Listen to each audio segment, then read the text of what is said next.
I've gotten to work with hundreds of podcasters through the years, and one of the things that never surprises me anymore because it consistently emerges is the fact that all of us as creators are often too close to our own messaging and to our own work to know if objectively it's being perceived in the way that we intend it. In fact, most podcasters are convinced that their podcast message is clear, that their title is clear, that listeners will know what their show is about the moment that they find their show. And this isn't always the case. In fact, Anthony is a fellow podcast host and PodLaunch graduate who thought the same thing until he realized that his clear enough message was actually confusing people, and that the listeners he wanted to reach were scrolling right past his show. So he decided to get help and rebuild his show from the inside out, and what happened next earned him an Apple Top 100 spot when he relaunched his podcast. And in this episode, he is joining me to share with you the blind spots that were costing him listeners every single week and show you how to fix them fast so that your show can become the obvious choice over the competition. Welcome to Insider Secrets to a Top 100 podcast. I'm your host, Courtney Elmer. Let's make your business binge-worthy.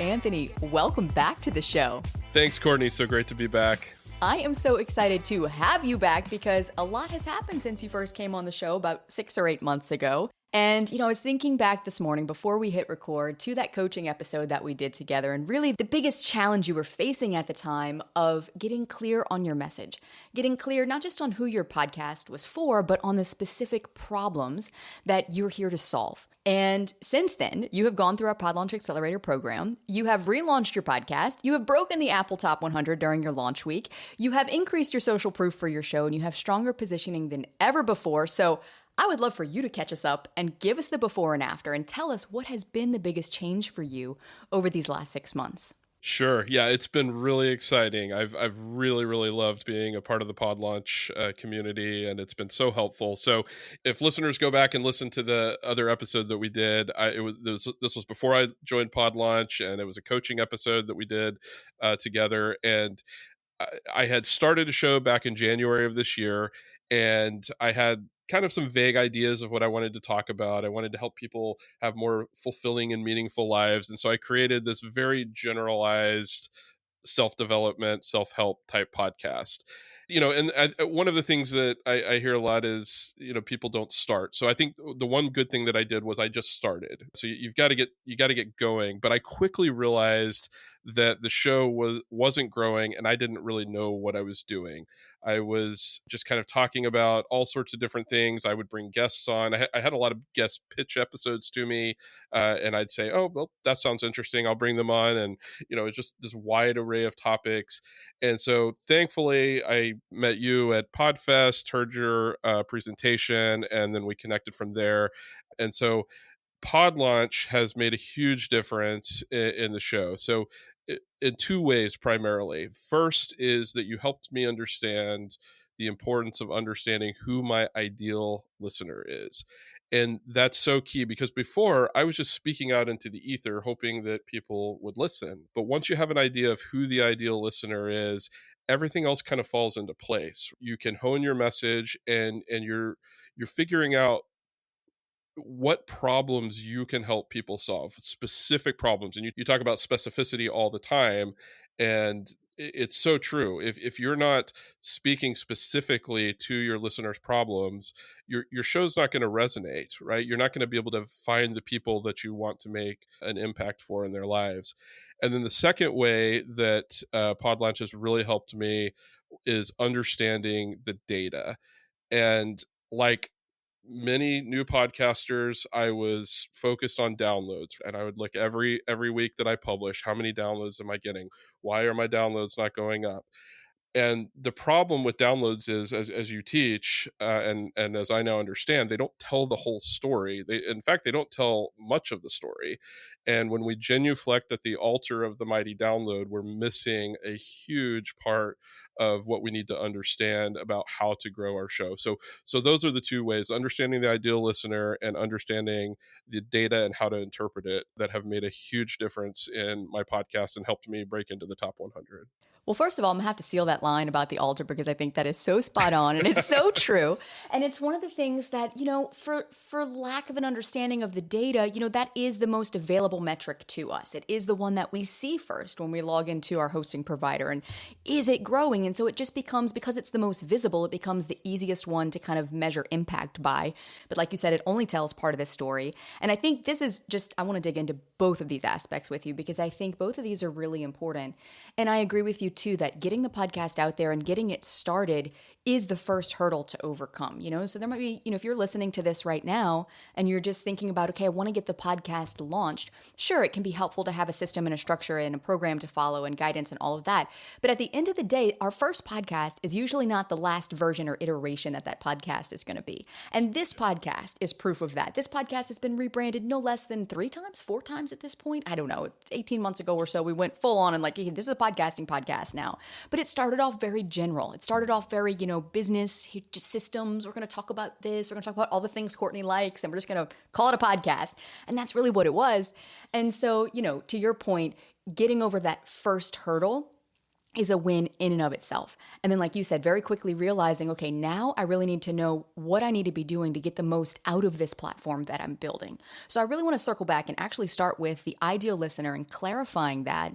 And can you take us through how you had defined your listener before? Like if I were to ask you, had we talked at PodFest in the hallway and I said, well, Anthony, who's your ideal listener? How would you have described them then versus how do you describe them now? Yeah, so I probably would have focused on demographics, right? I would have said, oh, my ideal listeners, maybe between the age of 30 and 50, they would maybe somebody who's busy and somebody who wants to get more out of life, somebody who wants to have a meaningful life. That's basically who I thought of as my listener before. And I would have been like, tell me more. Tell me more.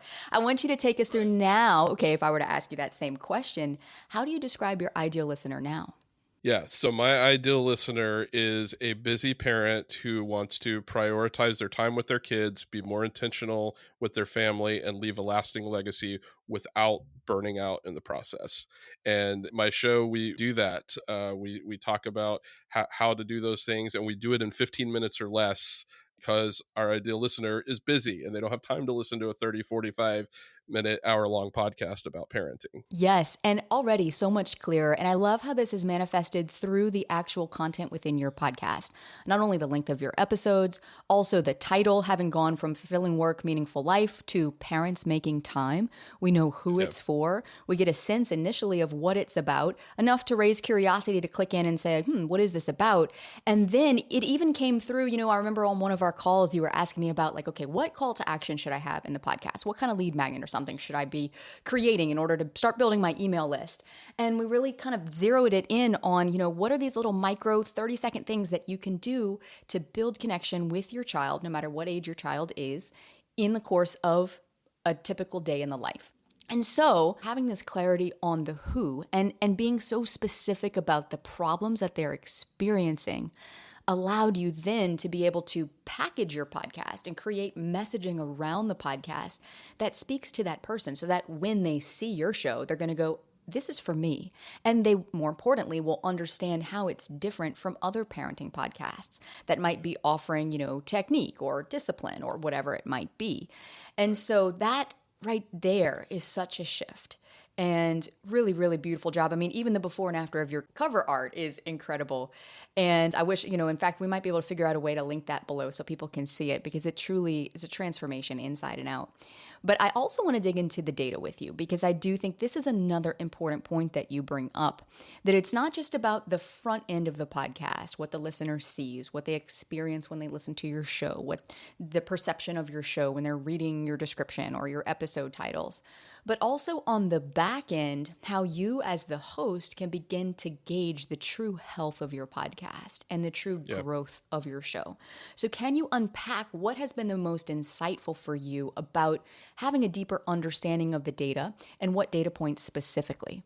Yeah, so one of the data points that has been really helpful as we've kind of looked back over the last few weeks since we did the launch is looking at the consumption rate, the amount of time that listeners are staying and listening to the episode.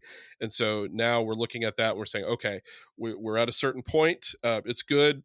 We want it to be a little bit better. What can we do to tweak our show so that we can get listeners to stay on just a little bit longer? So that's just one example of the type of data analysis that can be done that can really help you understand how to grow your show and to get more into the mind and heart of your listener, right? Because that's really what this is all about. The data is telling a story about who's listening to your show and what they're most interested in, and how you can identify the problems that they have and speak to those problems in a way that really resonates. And I think this is important too, because, we hear about listener consumption and we want to have high retention on our podcast. And your point, Anthony, is not just about looking at the data, but actually using it to inform what you're doing on the show. And that's the key piece that I think gets missed, where, we can log into Apple Podcast Connect and look at, how long listeners are listening. But a lot of times the questions that come up in that moment is, well, I don't know if this is good, if this is bad, if this is, industry standard. I have no idea really what this means for me. And so, it's interesting to kind of look at that and say, okay, if I log into Apple Podcast Connect and I look at the last 10 episodes and I calculate the average length of time that people are listening, that consumption metric, and I see that if I have a 30-minute show and they're listening to 60% of it, well, that's around 18 minutes. So they're not even getting to the end, right? If you've got a call to action at the end or whatnot, right? They're not even getting to the good part of the episode. And so then we can start to make decisions for our podcast and how that can inform our content, rather than just looking at that and being like, oh, well, that's not as high as I would like it to be. I don't really know what to do to change it. Where, you've already said our episodes are 15 minutes now, because we know not only who the show is for, but also what the data is telling us that we need to do differently to help those listeners get engaged and stay engaged. Absolutely. Are there any other data points that you feel like have been helpful kind of on the back end of your launch? So another one is the qualitative data, right? We certainly, you can look at the numbers and analyze those, and they're very helpful. But the qualitative data is equally, if not more so, helpful in some cases. And I wasn't really paying much attention to that earlier when I had the previous iteration of my show. But now and I say we because my wife and I are now co-hosting the show. My wife Jennifer, which we weren't doing before. That was another kind of cool blessing that came out of this whole thing, is realizing, if we're going to have a parenting podcast, we need to probably do it together as parents. But anyway, I digress. Looking at the feedback that we're getting, and then keeping track of that feedback, and then taking that feedback and saying, okay, here's what's resonating with the people who are listening to the show. How can we take that and make better episodes, or create new content or new episodes that are going to speak to more people?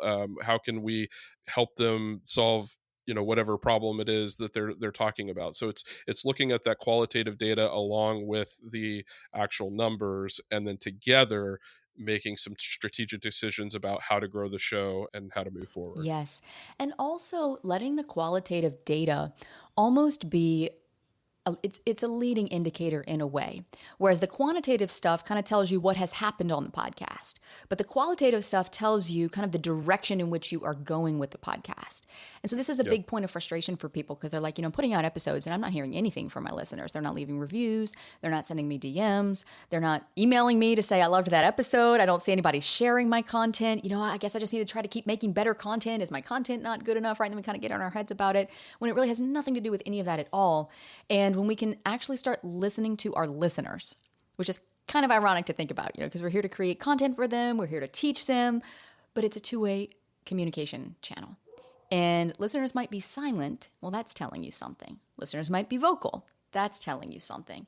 And when listeners are vocal, it can give you just that knowing, that inner knowing that, this is reaching people. Maybe I'm not making the impact yet that I really see in my total vision for my podcast and my business and my brand or whatever that might be, but that this is impacting people on a micro level. And it's just like a ripple in a pond. All it takes is just that one message from someone to say, okay, this work really does matter. And it gives you the energy to just double down and to keep going. And so that quantitative stuff is really important as well. And, other qualitative metrics that I think for you right now with where you are with your podcast, having a knowing of how many downloads it takes to rank and what the activity level needs to look like on your podcast to rank weekly if that's important to you, right? That's one lever of visibility, but also understanding other levers of visibility at this point. So I'm curious, kind of here post-launch, now that the launch dust has settled, you've celebrated these huge wins that you've had for your podcast. What are you most excited about as you kind of look ahead now for your podcast here, say over the next 6 months? Yeah, so that's a great question. What am I most excited about? I mean, I'm excited about a lot of things, but I think what I'm most excited about is just growing the show and reaching the right people. And so now I'm in the stage where we're putting together a marketing plan and we're going to try some things, right? You have to experiment and you have to do trial and error, but I have a direction now. That's what's so exciting about this is I started with basically no listener base. I mean, I was getting some downloads, but they weren't people that were coming back regularly. My email list was really, really small. But now I know how to build something. And so we've got a lot of ideas about what we want to build, new content that we want to create down the road. And so that, I think, just the journey of building something and turning it into a business. I mean, that's really what we want to do with this, so that we can help more people and get this message out there about how to become the parents that we want to become. And so I don't know if that answers your question. That's kind of a broad answer, but that's really what I'm excited about, is just putting in the work and doing this together with my wife and building something that is really, really important to us, and then watching it grow over time. Yeah, and I'm just thinking about, Anthony, I don't know if you're planning to be at PodFest in January again, but if you are, to be sitting there and looking back from 1 year ago to that point in time and really looking at what you've been able to accomplish in a relatively short amount of time, all things considered. And what's interesting too is from the coaching episode that we did and being able to witness your journey to sitting here with you today, I hear a difference in your voice. I hear a confidence in your voice that wasn't there before. Not that you didn't know that you wanted this podcast to work. You absolutely did. But the way that you're showing up is different as well, because you have that direction, because you have that clarity. And the sky's the limit for you. I'm so excited to see what's next for you with your show, and also just to have been a small part of your journey means the world to me. So thank you for being part of our PodLaunch community. Thank you for the work that you're doing in the world. And thank you for sharing your story here with us today. Thank you, Courtney. It's been a pleasure. And I appreciate you and your team. You guys are amazing and couldn't have done it without you guys. And if you're sitting here right now listening to Anthony's story thinking, okay, this sounds great. I would love to figure this out for my podcast, but how do I actually pressure test my own message to know if it's clear? Don't go anywhere, because in the next episode, I am coaching one of our listeners through exactly this and showing you how to tighten your title, your cover art, your description, and your episode title so that your listener instantly knows, oh my gosh, this show was made for me. So if you want to see exactly how to audit your own show to make sure that listeners are actually perceiving it in the way that you intend and fix what's keeping the right listeners from clicking play on your podcast right now, then head on over with me to the next episode so that we can make your business binge-worthy.